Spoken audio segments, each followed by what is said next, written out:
할렐루야. 좋으신 하나님을 찬양하며 영광 감사 올려드립니다. 여러분 모두를 예수님의 이름으로 축복합니다.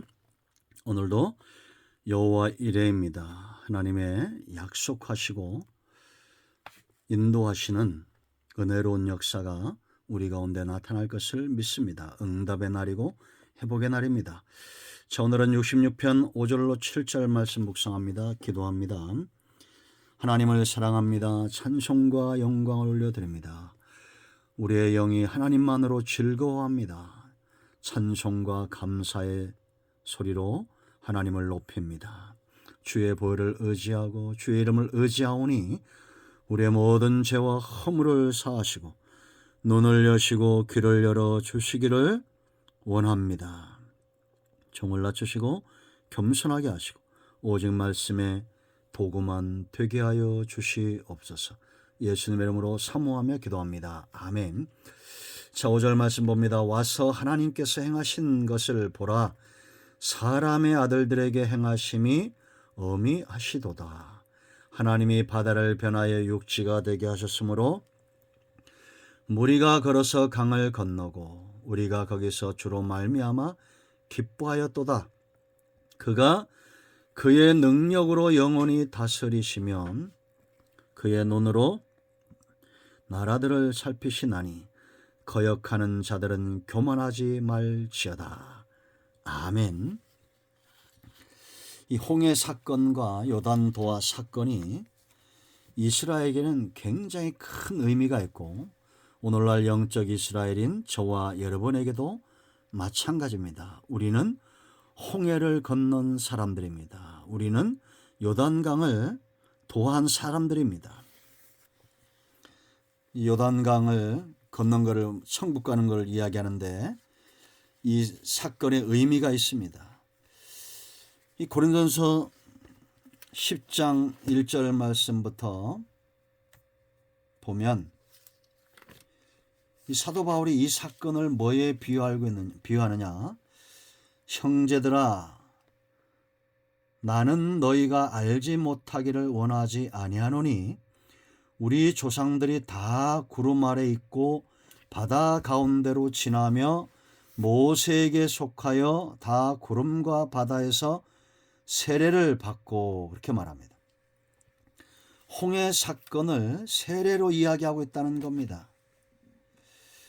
그리고 여러분, 여호수아 4장과 5장에서 예수님이 하나님께서 여호수아에게 명령할 때 무슨 명령을 합니까? 바로 할례를 받으라 그렇게 말하죠. 할례 사건입니다. 그들이 요단강을 지나고 나서 한 일이 기념비를 세우고 그 다음에 할례를 행했는데 4장 25절 4절 말씀을 보면 이는 땅의 모든 백성에게 여호와의 손이 강하신 것을 알게 하며 너희가 너희 하나님 여호와를 항상 경외하게 하려 하심이라 하라. 하나님을 항상 경외하는 사람들, 어떤 사람들이냐? 홍해와 요단을 건넌 사람들입니다. 그럼 요단강은 왜 건너는가? 이 할례 요단 도하 이후에 여호수아 5장 4절 말씀 보면 여호수아가 할례를 시행한 까닭은 이것이니 애굽에서 나온 모든 백성 중 남자 곧 모든 군사는 애굽에서 나온 후 광야의 길에서 죽었는데 여호수아 갈렙은 다 죽었잖아요. 그 나온 백성은 다 할례를 받았으나 다만 애굽에서 나온 후 광야 길에서 난 자는 할례를 받지 못하였습니다. 그래서 할례를 받게 한 거예요. 여러분, 홍해 사건이 곧 할례, 세례고 요단 사건이 곧 세례고 할례다라는 겁니다. 그러니까 자기 백성에게 오늘 5절 말씀에 자기 백성에게 행하신 일이에요. 이건 다시 말하면 사도 바울을 통한 하나님의 가르침 어떤 것이냐? 세례받은 자, 할례받은 자가 곧 하나님의 백성으로 거듭난다는 겁니다. 자, 우리가 예수님을 마음으로 믿고 입술로 시인하잖아요.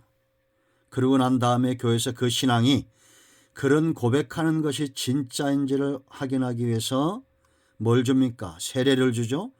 세례를 줄 때 어떻게 줍니까? 성부와 성자와 성령의 이름으로 세례를 준다. 이거는 성부 성자 하나님 삼위 하나님이 싫어하는 것들에 내가 칼을 대고 부인하고 육을 갖고 살지만 이런 삶을 살지 않기로 결단하고 이제 하나님이 기뻐하는 삶을 살고자 하는 신앙의 고백적 결단이, 이게 바로 세례입니다.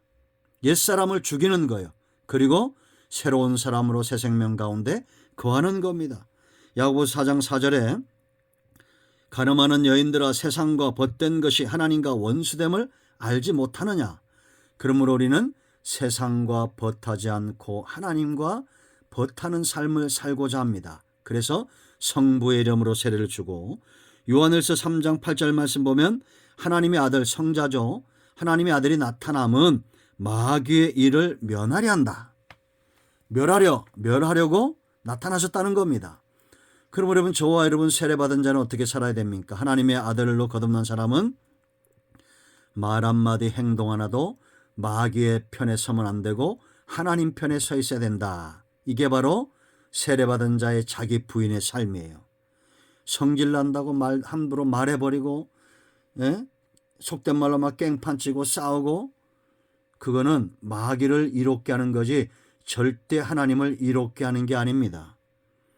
그러므로 아직 할례 받지 못하고 세례 받지 못한 인생들이 많은 겁니다. 마귀를 위해 살고 있는 거예요.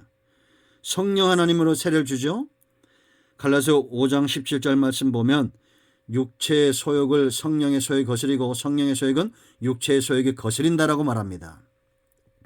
이 둘이 다투는 것은 우리의 육체의 뜻대로 살지 못하도록, 그러니까 우리는 세례받은 자는 내 안에 계신 성령의 소욕을 쫓아 사는 겁니다. 육체의 소욕을 이루기 위해서 사는 것이 아니라 성령을 쫓아 행하는 것, 이게 바로 하나님의 아들들의 행하심인데 아들로서 사는 사건이다라는 겁니다. 교회는 출입하는데 아직 홍해를 건너지 못한 사람들이 있어요. 바로를 두려워합니다. 뭘 먹을까 뭘 입을까만 늘 걱정합니다. 하나님의 백성으로 거듭나지 못합니다. 광야에서 태어난 사람들도 새로운 땅을 유업으로 얻으려면, 가나안 땅을 얻으려면 요단에서 세례받고 내가 의지하는 것에 칼을 대야 돼요. 그래야 우리가 기업을 회복하는 거예요. 영이 잘 돼야지 범사가 잘 되는 겁니다. 아멘. 자, 두 번째 세례가 중요한 이유가 어딨냐? 6절 말씀을 보세요, 여러분. 하나님이 바다를 변화해 육지가 되게 하셨으므로 무리가 걸어서 강을 건넜고 우리가 거기서 뭐라 했습니까? 주로 말미암아 기뻐하였다. 우리의 기쁨은 주로 말미암아 오는 겁니다. 바로에게서 오지 않아요. 그래서 바로를 두려워하는 육체의 소욕, 내가 육성을 죽이고 하나님이 예비하신 홍해길을, 구원의 길을 걸어 들어가면 내 육성을 죽인다는 얘기예요. 이게 홍해에 들어가면 누가 따라와 죽습니까? 바로가 따라와 죽어요. 내 대적과 모든 문제가 해결되는 걸 말하는 겁니다. 바로는 우리에게 참된 즐거움을 줄 수가 없어요. 주의 백성에게 오직 주로 말미암아 우리가 즐거움이 있는데, 여러분 로마서 6장 4절 말씀 보면 그러므로 우리가 그의 죽으심과 합하여 세례를 받음으로 그와 함께 장사되었나니 이는 아버지의 영광으로 말미암아 그리스도를 죽은 자 가운데서 살리심과 같이 우리로 또한 새 생명 가운데 행하게 하려 함이라. 이제는 육으로 살지 않고 영으로 새 생명으로 사는 길이 열려진 겁니다. 사탄 두려워하지 마세요. 바로 두려워하지 마세요. 우리는 주로 말미암아 기뻐하고 주로 말미암아 찬송하고 주로 말미암아 은혜를 누리고, 이게 습관이 되어야 된다고 주일날 말씀드렸죠. 그러므로 여러분, 육이 살아있는 사람은 주로 말미암아 즐거움의 신앙이 되지 않습니다. 세례 받아야 돼요. 그냥 물만 찍어서 바르는 것이 아니라 정말 하나님이 기뻐하지 않는 삶, 성자 예수님이 기뻐하지 않는 삶, 성령의 소욕을 쫓아 사는 삶이 우리로 하여금 즐거워하게 한다라는 겁니다. 자, 세 번째 중요한 이유가 있어요. 왜 우리가 세례받은 자 육을 죽여야 되느냐? 자, 7절 보세요. 그가 그의 능력으로 영원히 다스리시며 그의 눈으로 나라들을 살피시나니 거역하는 자들은 교만하지 말지어다. 하나님의 통치를 받아야 그게 복인데 누가 거역합니까? 교만한 자, 육성이 살아있는 자예요. 이런 사람에게는 하나님의 말씀이 들리지 않습니다. 자기 소견에 옳은 대로 행하는 거예요. 사사기 백성이에요. 사사기 백성. 자기 소견에 옳은 대로 행하죠. 하나님이 교회 질서를 쫓아 목사를 세우고 지도자들을 세우잖아요. 그러면 순종해야 되는데 자기 고집대로 자기 뜻대로 사는 겁니다. 교만한 자들입니다. 하나님도 무시하고 기름 부은 자들을 무시했던 고라와 나단과 아비람과 같은 자들이죠. 그러므로 누구든지 하나님의 통치, 하나님의 능력으로 영원히 다스리시는 하나님 나라를 살기 위해서는 교만을 꺾어야 됩니다. 세례 받아야 돼요. 세상과 벗대는 걸 꺾어야 되고 마귀의 일을 꺾어야 되고 육체의 소욕을 꺾어야 됩니다. 이게 세례받은 자예요. 놀라운 말씀이죠. 그러므로 여러분 저와 여러분 모두가 세례받은 자의 축복을 누리는 삶을 살아야 될 줄로 믿습니다. 아멘. 그래서 로마서 6장에서 여기고 알고 드리라고 그랬죠. 이미 나는 죽은 자다. 육이 죽은 자로 여기고 하나님 앞에 드려진 자다. 이걸 알아야 돼요. 예수님처럼 우리가 하나님께 드려진 자, 그리고 의의 병기로 드려다. 의로운 삶이 병기가 되고 능력이 되는 겁니다. 6개월 지나서 세례 준다고 과연 중심으로 영적으로 세례받았느냐? 아니에요. 성령 체험을 해야 됩니다. 교회에서는 이제 믿음이 있으니까 세례 주죠. 어느 날 우리가 주와 동행하면서 이제는 육이 죽고 영이 살고 성령이 운행하시는 이 삶 가운데 철저하게 하나님을 의지하는, 심령이 가난한 자 하나님을 의지한다 그랬죠. 성령의 사람 하나님을 의지합니다. 그때서야 비로소 천국이 열려지는 겁니다. 기도합니다.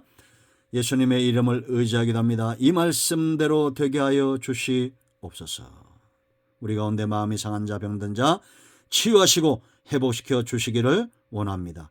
예수님의 이름으로 사모하며 축복하며 취하며 기도합니다. 아멘.